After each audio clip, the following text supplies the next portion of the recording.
بسم اللہ الرحمن الرحیم۔ السلام علیکم دوستو، آپ دیکھ رہے ہیں آڈیو کتب خانہ۔ جن دوستوں نے ابھی تک اس چینل کو سبسکرائب نہیں کیا وہ جلدی سے سبسکرائب کریں اور بیل آئیکن دبا دیں تاکہ آنے والی اچھی کتابوں کی آڈیو آپ تک پہنچتی رہے۔ شکریہ۔ چلیے شروع کرتے ہیں۔ ایم.اے. راحت کا اردو ناول آسیب۔ تھوڑی دیر کے بعد ہم ایک خوبصورت سی کوٹھی میں داخل ہوئے تھے۔ یہ بیگم فریدہ کی رہائش گاہ تھی۔ انہوں نے ایک ملازم کو بلا کر کہا، نادر کو اپنے ساتھ لے جاؤ، برابر کے کوارٹر میں جگہ دو، یہ ہمارے ساتھ اکرم کی جگہ کام کرے گا۔ اکرم کا ہم شکل ہے بی بی صاحب، ملازم نے کہا۔ ہاں آؤ۔ چنانچہ اب یہ نئی جگہ مجھے مل گئی اور اس کے بعد میں نے اپنے آپ کو اس ماحول میں ضم کرنے کی کوشش کی۔ بیگم فریدہ بہت اچھی خاتون تھیں، میرے ساتھ کم از کم بہت اچھے انداز میں پیش آتی تھیں، لیکن ان کا رکھ رکھاؤ کچھ اچھا نہیں محسوس ہوا تھا۔ اب دنیا سے اتنی ناآشنائی بھی نہیں رہی تھی کہ بیگم صاحب کے اطوار نہ پہچان سکوں۔ یہاں اکثر خوبصورت لڑکیاں آتی تھیں اور کاریں آ کر رکتی تھیں۔ کاروں میں آنے والے یہاں راتیں گزار کر جاتے تھے اور ایک عجیب سا ماحول سامنے آ رہا تھا۔ رفتہ رفتہ میں اس ماحول کو سمجھتا جا رہا تھا۔ میں نے رمضان بابا سے کہا، رمضان بابا، یہ لڑکیاں کون ہوتی ہیں اور یہ راتوں کے مہمان کون کون ہوتے ہیں؟ رمضان نے مجھے غور کر دیکھا اور بولے، میاں تمہیں آم کھانے سے مطلب ہے یا پیڑ گننے سے؟ تم تو آرام سے رہ رہے ہو، یہاں کھاتے پیتے ہو، سب ٹھیک ہے، مالکوں کے معاملات میں مداخلت نہیں کرنی چاہیے۔ میں خاموش ہو گیا۔ پھر ایک رات جب میں سونے کے لیے جا رہا تھا کہ بیگم صاحبہ نے مجھے طلب کر لیا۔ اپنے ڈرائنگ روم میں تنہا بیٹھی ہوئی تھیں، سامنے کچھ بوتلیں رکھی ہوئی تھیں۔ مجھ سے مسکرا کر بولیں، بیٹھو نادر۔ میں فرش پر بیٹھنے لگا تو انہوں نے کہا، نہیں صوفے پر بیٹھو۔ جی بیگم صاحب، دیکھو جو کہا جائے وہ کرنا ضروری ہوتا ہے۔ شکریہ بیگم صاحب۔ میں صوفے پر بیٹھ گیا۔ یہاں خوش ہو؟ جی۔ لو یہ شربت پیو۔ انہوں نے ایک گلاس میری جانب بڑھایا تو میں ہچکچا کر بولا، نہیں بیگم صاحب جی، میں تو یہ نہیں پیتا۔ پھر وہی، پیو۔ نہیں جی۔ اچھا میں تمہارے لیے کوک لاتی ہوں۔ کوک تو پیتے ہو نا؟ میں خاموش ہو گیا۔ بیگم صاحبہ خود اپنی جگہ سے اٹھیں اور کمرے سے باہر نکل گئیں۔ پھر انہوں نے ایک بوتل لا کر میرے سامنے اسے کھولا اور میری جانب بڑھا دیا۔ پھر وہ مجھ سے میرے بارے میں باتیں کرنے لگیں۔ میں نے ان کی ہدایت پر کوک پی لی تھی، اس سے پہلے بھی کوک پی تھی، لیکن یہ مزہ بالکل مختلف تھا۔ رفتہ رفتہ میری آنکھیں بوجھل ہوتی گئیں اور اس کے بعد مجھے کچھ ہوش نہیں رہا۔ پتہ چلا تھا کہ بیگم صاحبہ کسی طرح کوک میں کوئی نشہ آور چیز ملا لائی تھیں۔ بہرحال اس کے بعد میری کیفیت کچھ عجیب سی رہی۔ انوکھے خواب دیکھتا رہا، ایسے خواب جو اس سے پہلے میں نے کبھی نہیں دیکھے تھے، لیکن یہ خواب میں نہ جانے کیا کیا سوچتا رہا۔ اور پھر جب خوابوں سے آنکھ کھلی تو مجھے پتہ چلا جو خواب میں رات بھر دیکھتا رہا ہوں وہ خواب نہیں تھے، بلکہ ان خوابوں کی ساتھی میرے پاس موجود تھی۔ 20-22 سال کی ایک لڑکی، اور جس کیفیت میں وہ میرے ساتھ تھی اور میں خود جس حال میں تھا، اسے دیکھ کر خود میری آنکھیں شرم سے بند ہو گئیں۔ لیکن پھر مجھ پر ایک عجیب سی کیفیت طاری ہو گئی۔ میں وحشت زدہ ہو گیا تھا۔ لڑکی نے ہنستے ہوئے کہا، پاگل لگتے ہو بالکل، جاؤ وہ سامنے واش روم ہے اور یہ اپنا لباس لے جاؤ۔ اس نے کہا، تم یہاں سے دفع ہو جاؤ۔ میں غرائی ہوئی آواز میں بولا اور وہ ہنستی ہوئی بے حیائی سے کمرے سے باہر نکل گئی۔ میں سر پکڑ کر بیٹھ گیا تھا۔ یہ کیا ہو گیا؟ یہ سب کچھ کیا ہو گیا؟ اور اس سے بیگم فریدہ کا کیا مقصد ہے؟ برائی بہت جلد انسان کو اپنی جانب راغب کر لیتی ہے۔ میرے وجود میں شراب اتار دی گئی تھی اور اس کے بعد مجھے عورت کی جانب متوجہ کیا گیا تھا۔ رفتہ رفتہ یہ عادتیں میری طلب بنتی گئیں۔ بیگم فریدہ کے پاس برائیوں کے انبار تھے، چنانچہ میں اس غلاظت میں ڈوبتا چلا گیا اور اس کے بعد باقاعدہ ایک عیاش طبع انسان بن گیا۔ اب مجھے ساری صورتحال معلوم ہو چکی تھی۔ بیگم فریدہ ایک بری عورت تھی اور جس قدر برائیاں اس کوٹھی میں ہو سکتی تھیں وہ ہو رہی تھیں، اور میں بھی ان کا ایک حصہ بن گیا تھا۔ بیگم فریدہ مجھ پر بہت زیادہ اعتماد کرنے لگی تھیں اور مجھے اپنے اہم معاملات میں شریک رکھتی تھیں۔ یوں خاصا وقت گزر گیا۔ گوہر کی یاد اب بھی میرے دل میں تھی، لیکن میں مایوس ہو گیا تھا۔ और इस मायूसी के बाद मैंने हिकमत से भी मिलना बंद कर दिया था। इसे मेरे बारे में कुछ मालूम नहीं था कि मैं कहाँ रहता हूँ, क्या करता हूँ। चुनाचा बेचारा खुद तो मुझे तलाश नहीं कर सकता था। अब मैं अमूमन बेगम फरीदा के साथ इसकी कार में हुआ करता था और वो मुझे न जाने कैसे कैसे बुराइयों के रास्ते पर ले जाती रहती थी। मेरी अपनी शख्सियत कुछ भी नहीं रही थी। अब मैं सिर्फ हुक्म का गुलाम था। इस रात मैं अपने कमरे में बिस्तर पर लेटा हालात पर गौर कर रहा था और न जाने क्या क्या सोचें मेरे जहन में आ रही थीं कि अचानक मुझे एक तब्दीली का एहसास हुआ। कोई मेरे करीब आया था। बहुत अरसे के बाद मैंने मोंगा को अपने करीब पाया। वो अपनी असल हसीयत में नमूदार हो गया था और मेरे सामने खड़ा हुआ था। मैंने नफरत भरी निगाह से इसे देखा और कहा, मर्दूद, तू मुसलसल मेरे पीछे लगा रहे। मैं देखता हूँ तू मेरा क्या बिगाड़ लेता है। मोंगा ने कोई जवाब न दिया और खामोश खड़ा रहा। ये ज़रा इसकी फितरत के खिलाफ था। आज इसकी ज़ुबान जहर नहीं उगल रही थी। मैं इसे बुरा भला कहता रहा और वो खामोशी से मेरे सामने खड़ा रहा। तब मैंने कहा, तुझ पर औस क्यों पड़ गई है? बोल, क्या चाहता है मुझसे? महाराज, कुछ कहना चाहता हूँ आपसे। मोंगा की आवाज़ निढाल सी थी। हाँ हाँ कह, क्या बकवास करना चाहता है? महाराज, एक कठिना में पड़ गया हूँ मैं, इसने कहा और मेरे हल्क से खुशी का एक कहका निकल गया। अरे वाह, ये तो बड़ी खुशी की बात है। मेरे लिए इससे बड़ी खुशखबरी क्या हो सकती है? नहीं महाराज, मेरे अकेले की नहीं है।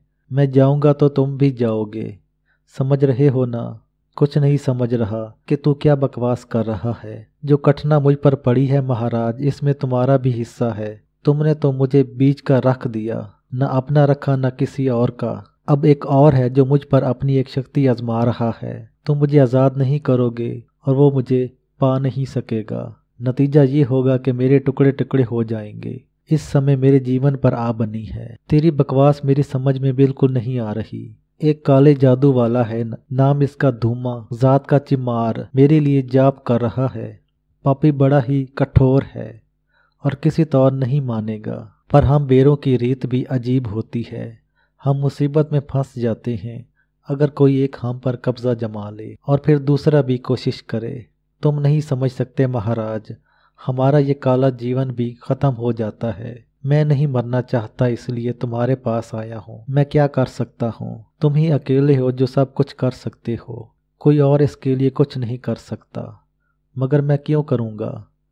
तूने मेरे साथ जो कुछ किया है, इसके बाद क्या तू उम्मीद रखता है कि मैं तेरे साथ कोई भलाई करूँगा?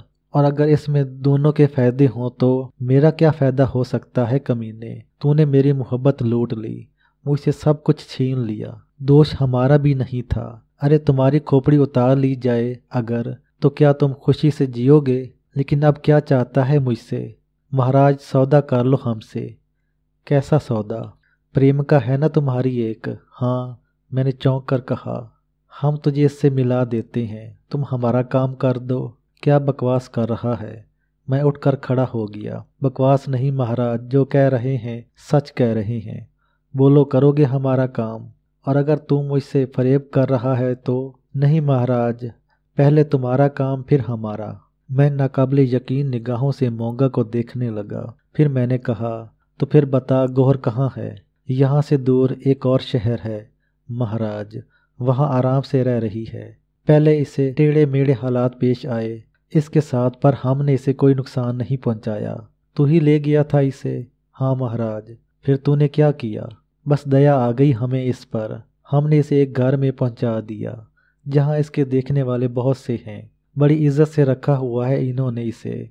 और एक बात और बता दें, इसे अपने पिता की मौत का पता चल चुका है, मगर ये नहीं जानती वो कि तुमने इसे कत्ल किया था। दूसरी बात ये कि इसके मन में तुम्हारे लिए प्रेम है और वो तुम्हारा इंतज़ार कर रही है। वो कौन लोग हैं जिन्होंने इसे रखा हुआ है? इनमें से एक हाजी सत्तार हैं, कारोबार है इसका। गौहर को अपनी बेटी की तरह चाहता है और कोई नहीं है इसका संसार में। तुम्हारी प्रेमिका पर जान देने लगा है वो। बड़े आराम से रखा हुआ है इसे, और तुम्हारी प्रेमिका ने इसे तुम्हारे बारे में भी बता दिया है। क्या यही कि तुम इसके प्रेमी हो, इसके मंगेतर हो? गौहर ने ये सब कुछ किया है, बाकी काम हम कर देंगे महाराज। जब तुम इनके पास जाओगे वो तुम्हें हाथों हाथ लेंगे, ये हमारी जिम्मेदारी है। बोलो अगर तुम्हारी प्रेमिका तुम्हें मिल जाए तो हमारा काम करोगे? मैं तो इससे वादा करता हूँ मोंगा। मैंने फौरन ही जवाब दिया। गौहर के बारे में ये सब कुछ सुनकर मैं बाकी सारी बातें भूल चुका था। तो फिर उठो, हमारे साथ चलो, छोड़ो ये जगह जहाँ तुम आ फंसे हो। मैं एक बार फिर धोखा खाने के लिए तैयार हो गया। इस मनहूस आसेब पर यकीन करने को जी नहीं चाहता था, लेकिन गौहर का नाम ऐसी अहमियत रखता था कि सब कुछ भूलकर मैं इसके साथ चलने के लिए तैयार हो गया। और अब चूंकि वो खुद मुसीबत में फंसा हुआ था, चुनाचा मेरा भरपूर साथ दे रहा था। इसने मुझे बहुत कुछ मुहैया किया और इसके बाद मुझे ट्रेन से एक लंबा सफ़र करना पड़ा। बाकी लोगों से तो अब कोई वास्ता नहीं रहा था, चुनाचा मैं सोचने समझने की सलाहियत से महरूम हो गया। वो जगह जहाँ हम पहुँचे थे अजीज़पुर के नाम से मशहूर थी। अच्छा खासा छोटा मोटा शहर था, साफ़ सुथरा और खुशनुमा। पहाड़ी सिलसिले के करीब था, इसलिए मौसम भी बहुत अच्छा था। मोंगा मेरे साथ एक कोठी तक आया। खुशनुमा बंगले का दरवाज़ा बंद था। इसने कहा, अंदर चले जाओ और मोंगा पर यकीन कर लो, पर खबरदार अपने बारे में किसी और को कुछ न बताना। हाजी सतार तुमसे मिलकर खुश होगा। सारा बंदोबस्त है तुम्हारे पास। मुझे यकीन नहीं आ रहा था कि मैं गौहर नायाब को मैं खो चुका हूँ और वो दोबारा इस तरह मेरी ज़िंदगी में दोबारा शामिल हो जाएगा। जब मैं गेट के करीब पहुंचा तो मोंगा ने आखिरी बार मुझसे कहा, और देखो महाराज, एक बात हम बताए दे रहे हैं, हमारा काम होने से पहले कोई और काम न करना, वरना नुकसान के जिम्मेदार खुद होगे। मतलब ये है कि अपनी प्रेमिका से ना तो शादी की सोचना, क्योंकि तुम्हारा दीन धर्म बीच में है, और ना ही इसे यहाँ से ले जाने की कोशिश करना। बस यहाँ रहो और इसके बाद हम तुम्हें अपना काम बताएंगे। वो काम तुम्हें करना है। ठीक है, मैंने जवाब दिया, और इसके बाद मैं धड़कते दिल के साथ गेट से अंदर दाखिल हुआ। एक मुलाजिम ने मुझे देखकर कहा, क्या बात है जनाब, किससे मिलना चाहते हैं? यहाँ गौहर रहती हैं। हाजी साहब की मुँह बोली बेटी। हाँ, इसी की बात कर रहा हूँ। जी हाँ, रहती हैं। और हाजी सतार मौजूद हैं? वो भी हैं। तुम इनसे कह दो कि नादिर मिलना चाहता है। ठीक है साहब, आप यहाँ रुको, मुलाजिम ने कहा और अंदर चला गया। कुछ लम्हों के बाद दरवाज़ा बहुत ज़ोर से खुला।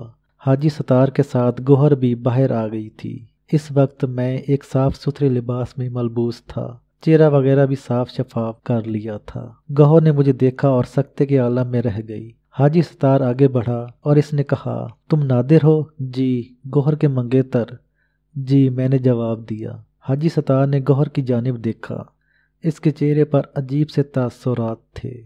फिर हाजी सतार ने कहा, गौहर बेटी, यही नादिर हैं? जी, गौहर ने आहिस्ता से जवाब दिया। हाजी सतार मुझसे बगलगीर हो गया। फिर कहने लगा, कहाँ चले गए थे तुम नादिर? क्या इस तरह से होना चाहिए था?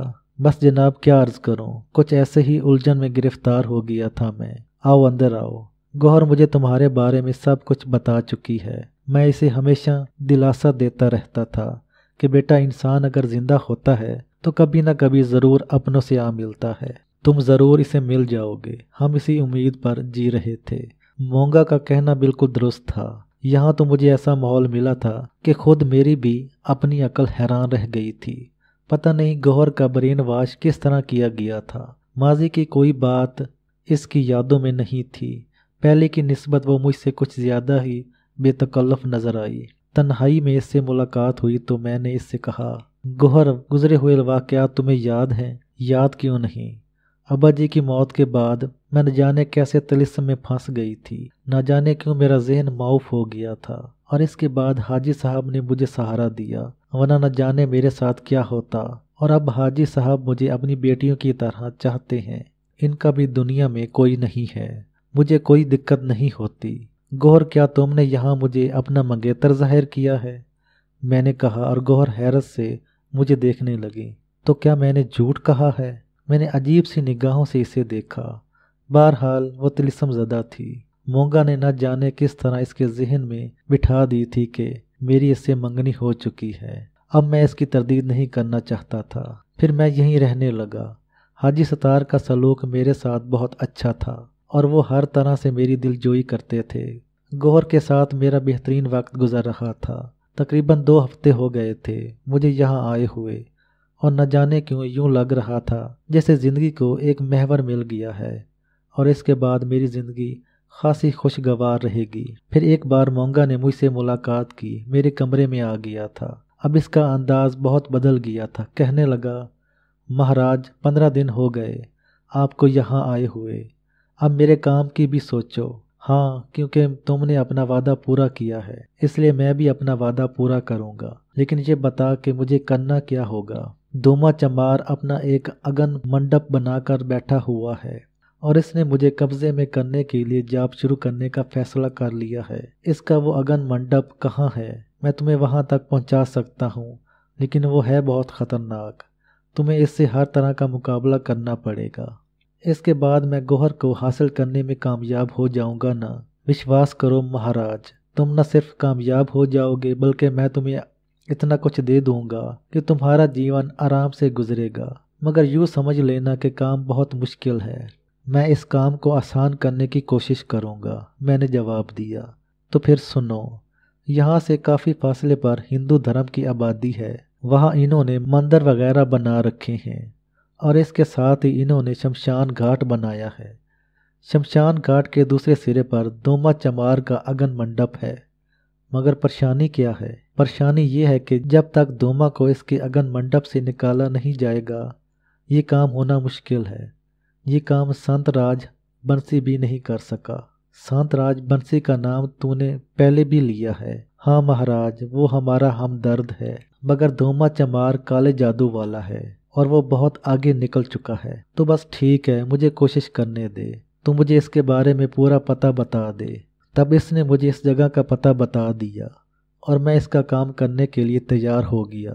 जाहिर है गौहर को इन तमाम बातों के बारे में बताना मुनासिब नहीं था, चुनाचा मैं गौहर से कुछ काम का कहकर वहाँ से चल पड़ा। हालांकि मेरे जहन में कोई रास्ता नहीं था कि मैं किस तरह ये काम करूँगा, लेकिन बहरहाल अब जो कुछ भी था कोशिश तो मुझे करनी ही थी। इस काम को करने के बाद अगर गौहर को मैं पा लूँ तो ज़िंदगी का मकसद हल हो जाए।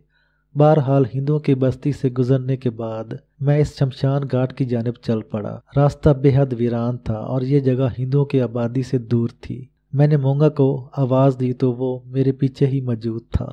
रास्ता ठीक है ना मोंगा?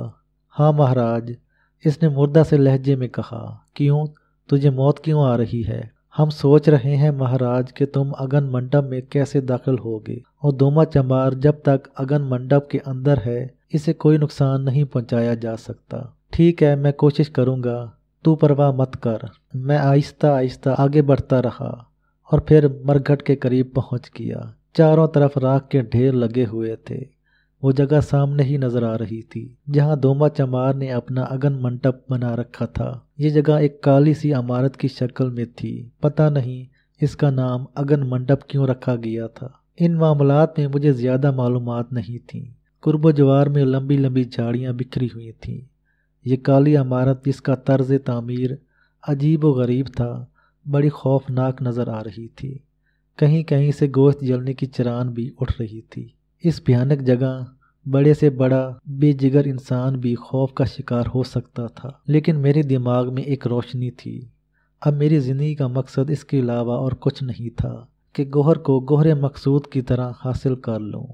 इसके सामने बाकी सारी बातें हीच थीं। मोंगा की आखिरी आवाज़ मुझे सुनाई दी। मैं इससे आगे नहीं जा सकता महाराज, ये तो तुम्हें सामने नज़र आ रहा है। इसके पीछे और भी झाड़ियाँ बिखरी हुई हैं। तुम्हें दोमा चमार मिल जाएगा। मैं वहाँ से आगे बढ़ गया और थोड़ा फासला तय करने के बाद बलाखिर इस काली इमारत तक पहुँच गया। इस काली इमारत को काली खाई के नाम से याद किया जाता था। इससे कोई 20 गज दूर इसके बाद पीछे कांटेदार झाड़ियाँ बिखरी हुई थीं। इन झाड़ियों में दाखिल होना बड़ा मुश्किल काम था। मैं वहाँ से कोई ऐसी जगह तलाश करने लगा जहाँ से इन झाड़ियों में से दाखिल हो सकूं। फिर मैंने एक इंसानी वजूद को देखा। अजीब व गरीब शक्ल सूरत का मालिक था कि देखकर नफरत का एहसास उभरने लगे। सूखा हुआ बदन, निचले बदन पर एक छोटी सी लंगोटी बांधे हुए एक दरख्त के नीचे आलती पालती मारे बैठा हुआ था। मैं आहिस्ता आहिस्ता इसकी जाने बढ़ने लगा और कुछ देर के बाद इसके करीब पहुंच गया। इसने दरख्त के नीचे एक चौका बनाया हुआ था और शायद अपने आप को महफूज कर लिया था। मैं इसे घूरता रहा और इसके बाद मैंने इसे आवाज़ दी। दोमा आंखें खोल। दोमा चमार इस तरह उछल पड़ा जैसे इसे सख्त हैरत हुई हो। इसने मुझे देखा, देखता रहा। इसकी आंखें सांप की आंखों की मुशाबहत रखती थीं और मुझे यूं लग रहा था जैसे रात की तारीकी में भी वो दिन की रोशनी की मानद देख रहा हो। और तो और खुद मुझे भी हर चीज़ साफ नज़र आ रही थी।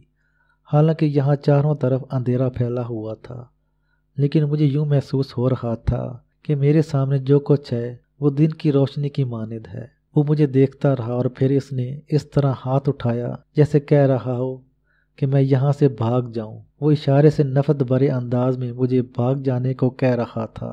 मैं एक कदम आगे बढ़ा और मैंने कहा, तू धूमा चमार है। मैंने इसकी आंखों में नफरत के आसार देखे। इसने एक बार फिर मुझे भाग जाने का इशारा किया था।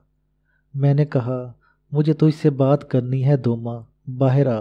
अब इसके अंदाज में तब्दीली रोनुमा हुई। इसने मेरी तरफ रुख किया और थूक दिया, लेकिन जैसे ही इसका थूक मेरे पैरों के पास आकर पड़ा, मैंने अचानक ही महसूस किया कि ये थूक मुतहरक हो गया है। मैं उछल कर पीछे हटा और मैंने इन मुतहरक चीज़ों को देखा। दूसरे लम्हे मेरी आंखें हैरत से फैल गईं।